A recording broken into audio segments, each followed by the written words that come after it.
The biggest concern in South Africa at the moment is unemployment. The other main issues plunging the country are the growing levels of poverty and inequality. The local economy remains vulnerable, with growth expected to reach 1.9% this year.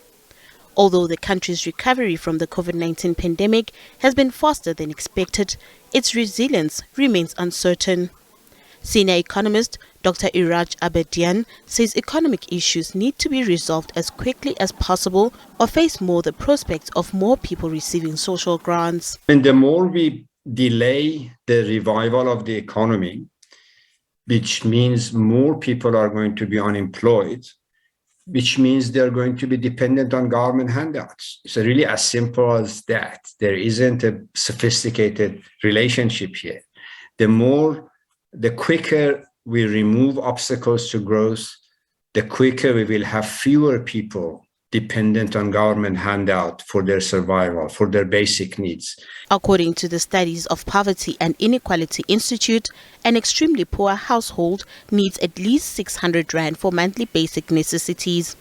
This means the 350 rand social relief distress grant paid out to the unemployed to lessen the impact of COVID-19 remains inadequate. The introduction of the COVID-19 SROD grant did help. Those 350s did help to cushion the blow on people, cushion the impact of unemployment, to cushion the impact of poverty.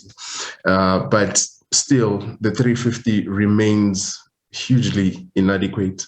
It's only 56% of the food poverty line of 624, which means with 350 people still can't afford the basic necessities, the food necessities to be able to survive on a monthly basis.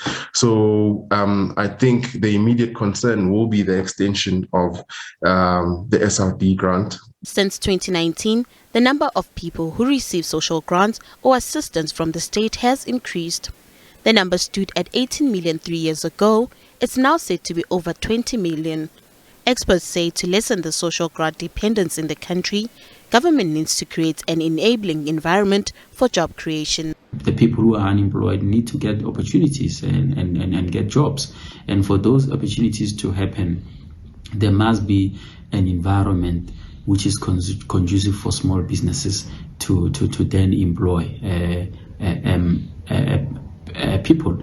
If you check the small business development sector or the small business department, we believe that if there is more funding allocated to that department, they will be able to assist small businesses. We know many small businesses had to die in the past 2 years because of this pandemic. Meanwhile, Labour expert Mamokgethi Mulupiani says a portion of the stimulus package needs to be dispersed towards efforts to revive the economy.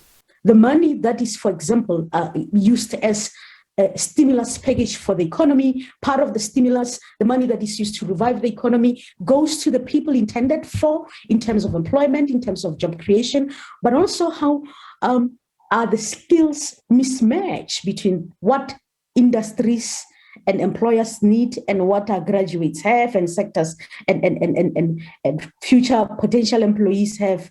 That skills mismatch, that gap, how is it going to be fixed? With the country's social needs increasing and government spending likely to increase, there's calls from some quarters for the state to be mindful of excessive tax increases. Any move to increase taxes such as VAT and fuel, among others, will harm the unemployed and poorer households. Nothando Makutulela, SABC News, Johannesburg.